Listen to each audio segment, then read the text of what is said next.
we're gonna actually be sailing off of our Anchorage. Going where the fair winds blow, our home is where the waters flow. We'll show you what we've come to know on board while sailing wisdom. Our fun exploratory adventures here in the Algarve are complete, and now we just have to prepare to leave and go to Cadiz. Today we are just doing a bunch of errands that we have to do before we leave, like provisioning and running to the bank and things like that. It's the other side of cruising. It's the background stuff that makes the cruising possible.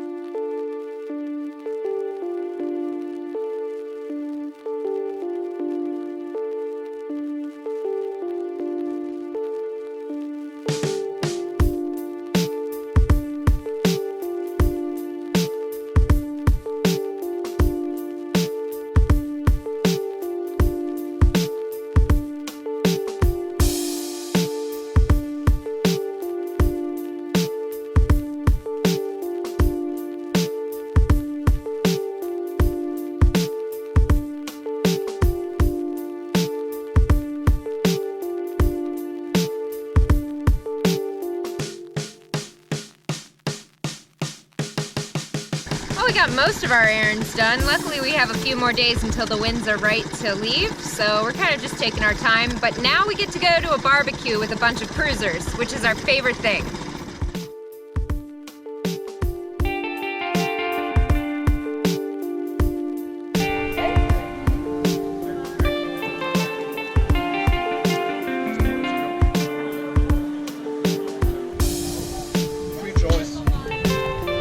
I only want like a half.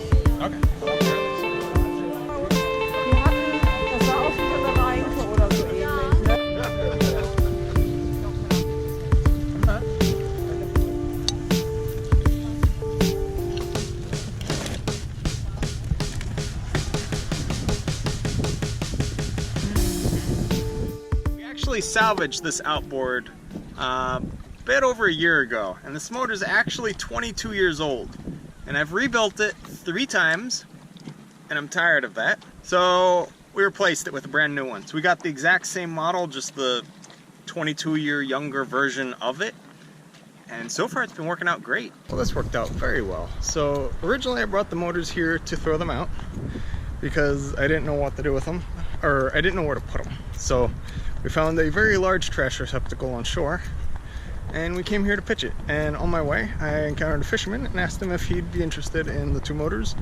Neither work, but you know, I explained what's up with them, and yeah, he's taking them either for parts or to rebuild or whatever he's going to do with them. But he got himself a new motor.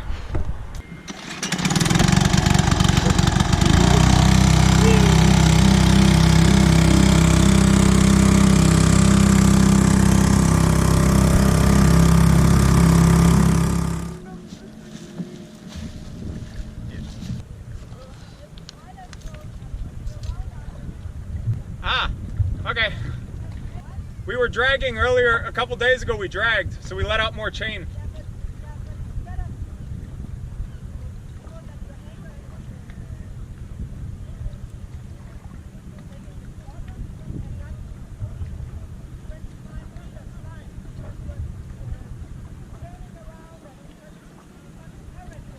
Yes. Okay. I'm done with you, lady. We've been here for 10 days. Okay, this is how much line we put out because we weigh 18 tons and we have to have 7 to 1 scope. For the next tide change, either you should move or do something with the scope.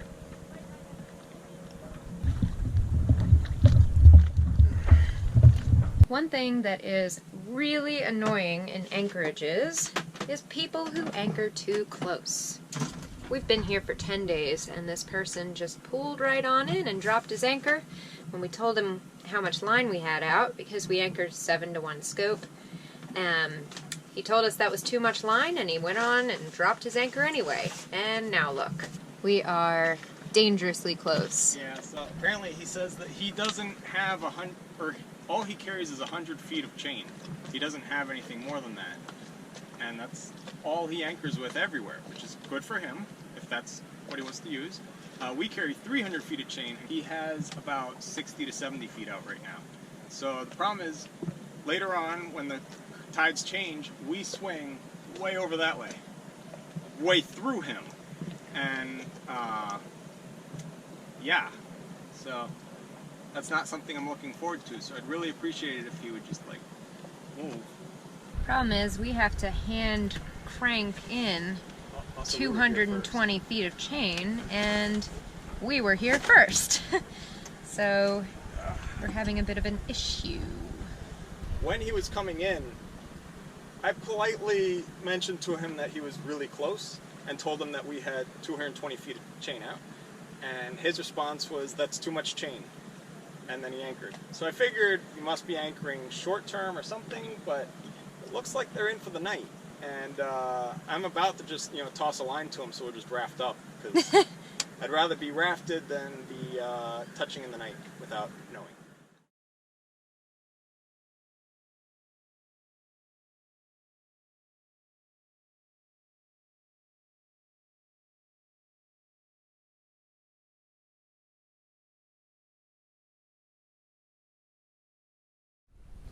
If you're a liveaboard, then you know how impossible it is to make a V-berth. So I've been doing just that, and it looks so good I wanted to show you. There it is. Feast your eyes, because it'll never look this good again as soon as we get into it.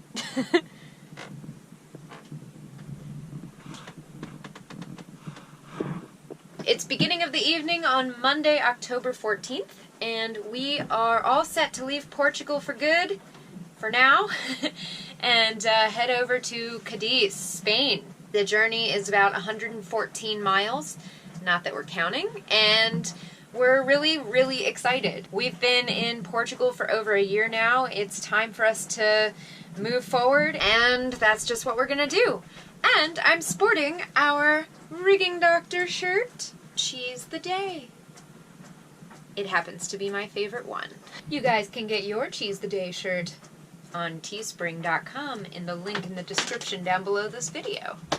So it's pretty windy. The winds are actually really good, and we're gonna actually be sailing off of our Anchorage. So Herbie's getting everything put away on deck. I got everything put away below deck, and we're gonna set the sails and get the anchor up, get going. You can't wait on other people to be what you've been called to be. You can't wait on their affirmation. You can't wait on their approval. You can't wait on their support. Listen to me, hear me. Sometimes you just got to run and look behind you and say, everybody who wants to run, run, but I can't stop running because you're not running with me.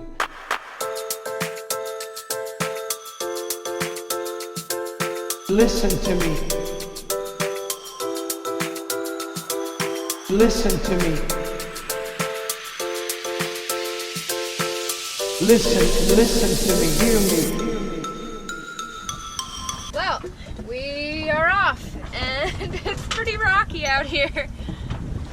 Which is funny, because, well, it's been really windy all day, and then all of a sudden the wind has kind of vanished. But it's all good.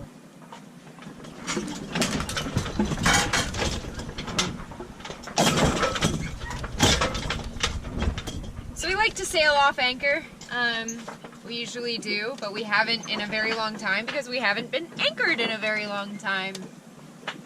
And the reason we like to is that it's just easier that way. I don't know.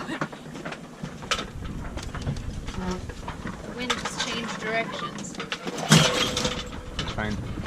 They're all self-tacking. You know he's gonna come back now. Yep. Okay. I mean, don't we want him? Tomato. We can worry about it later. We're just going away from land for now. Like, we don't even have a course plotted. Oh, well, we can stop that. Completely just switched directions. Yeah, she was going to. Well, here we go. Yes, now it's an offshore Hey, breeze. we're moving. Whee! Yes.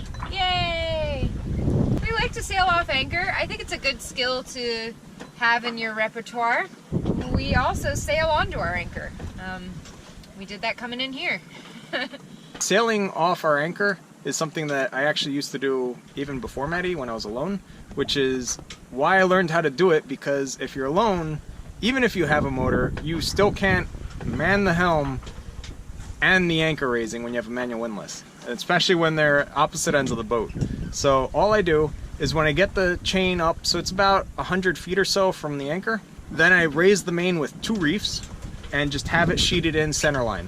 And with that, the boat kind of tends to itself. You simply unseat the anchor when you're on the correct tack that you want to be to sail away from anything else. Once the anchor's up, the boat starts sailing and it's off, and it'll sail on its own. And you just hoist the anchor up fast, get up the staysail, and then run back to the helm. And then you're sailing off your anchor. So now with Maddie, this is even easier. So she's at the helm. As soon as the anchor's, when I feel that the anchor's coming off the bottom, I yell out to her, and then she knows that it's her turn to start steering and to take us from there. So then she starts sailing us out of the harbor while I'm getting the anchor up, and all is well. Oh, cardinal direction is south for now. We have to get away from land. Yeah, I just can't sail south. No worries, just letting you know.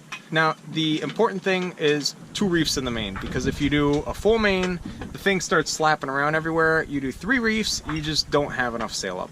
And you want to have all your sail aft, that way you have weather helm. So it'll actually help drive you up onto your anchor, which makes raising the anchor even easier. For anchoring under sail, what we do is we just come in with speed. When she says it's time, we drop the hook and then drop the sails. And then when we let out enough scope, like about 4 or 5 to 1, and then we lock it off.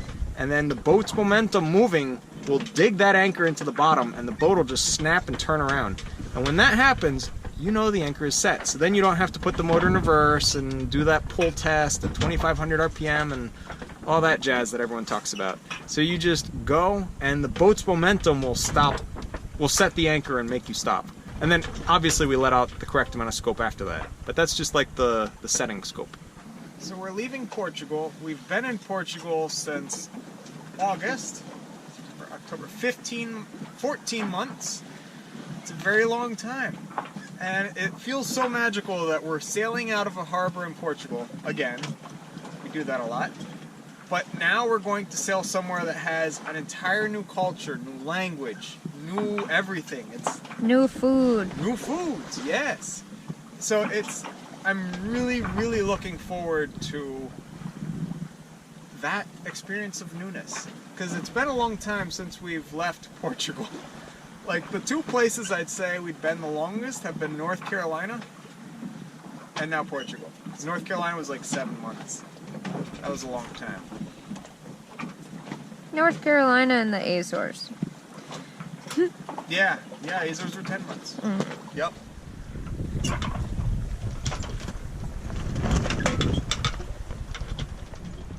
Watch switch. Yeah, we're switching watch. It's 1 in the morning. And Maddie's coming off watch. She just came down below, so she's popping a Dramamine. That way she doesn't come join me soon. Sleep well. Dramamine puts her to sleep. Also makes it so she doesn't throw up everywhere.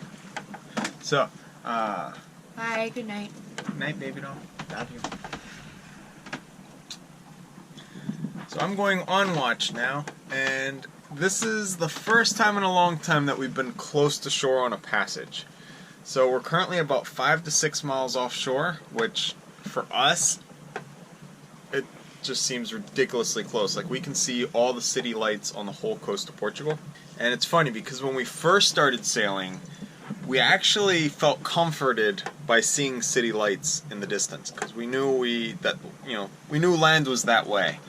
And now, I couldn't sleep on my off watch. I rested, but I just couldn't go into deep, peaceful sleep because we're so close to land. So that's one huge difference between when we started and where we are now, is we are not comforted by the thought of being close to land. We're actually very uneasy about it because you can hit that.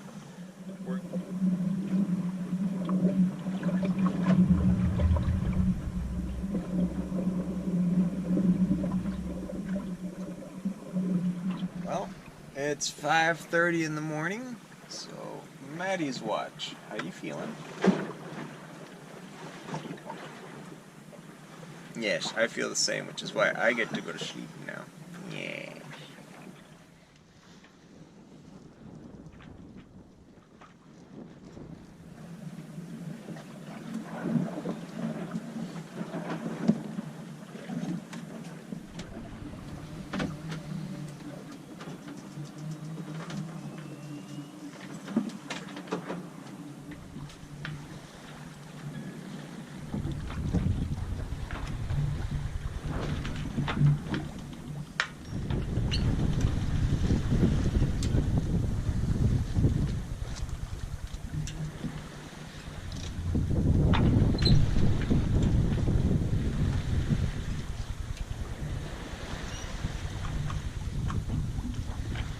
So our hull picks up sounds in the water, and that can be the vibrations of a nearby propeller from a boat. It could be the sounds of shrimp.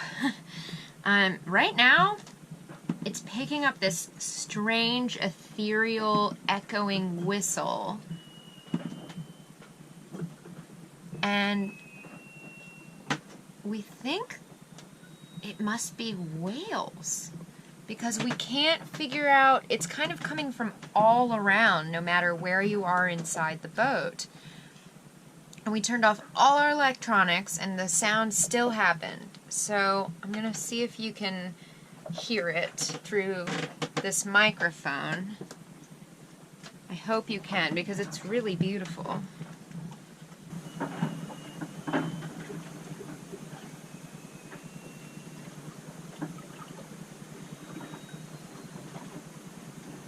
So it just went. Try over here just in case. It's better over here. It's always the same melody. It's always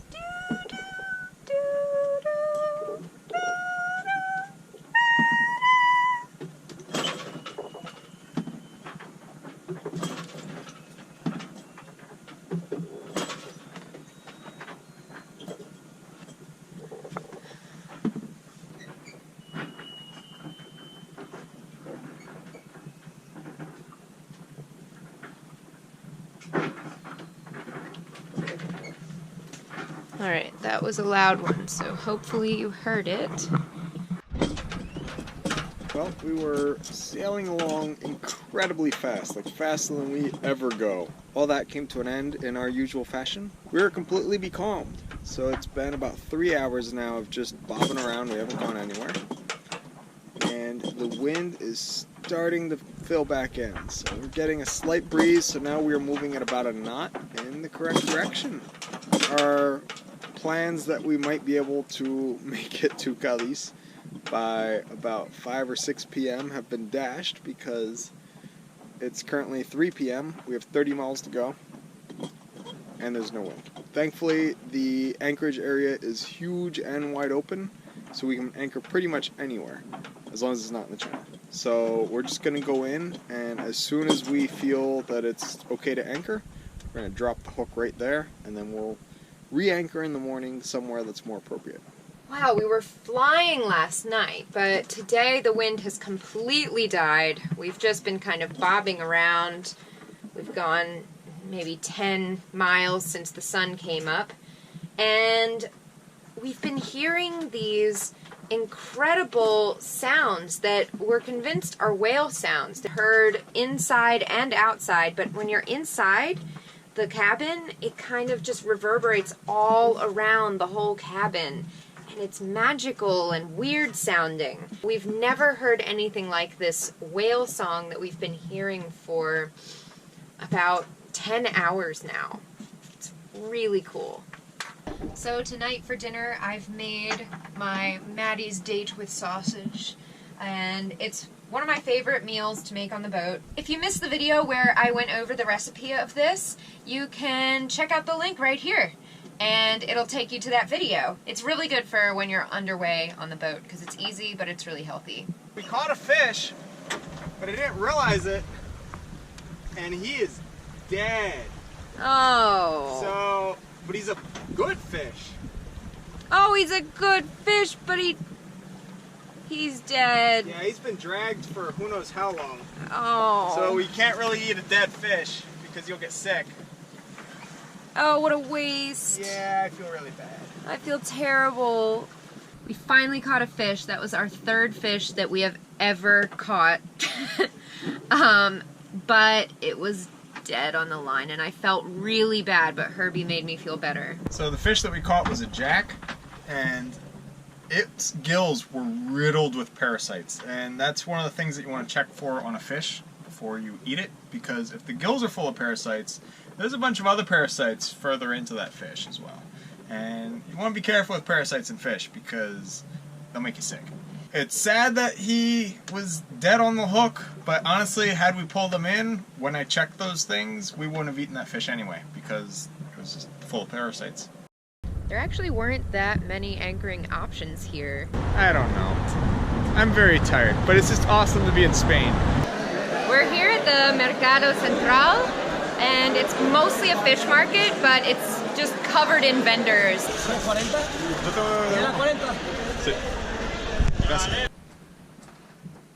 We're getting all set to pull out here. It's beginning of the evening on, I have no idea what day it is. Thanks so much for watching. Be sure to like, subscribe, and share this video with your friends. And if you'd like to follow our journey in real time on a map, receive postcards from our ports of call, and message us directly to the boat, you can go ahead and become a patron using the link in the description down below.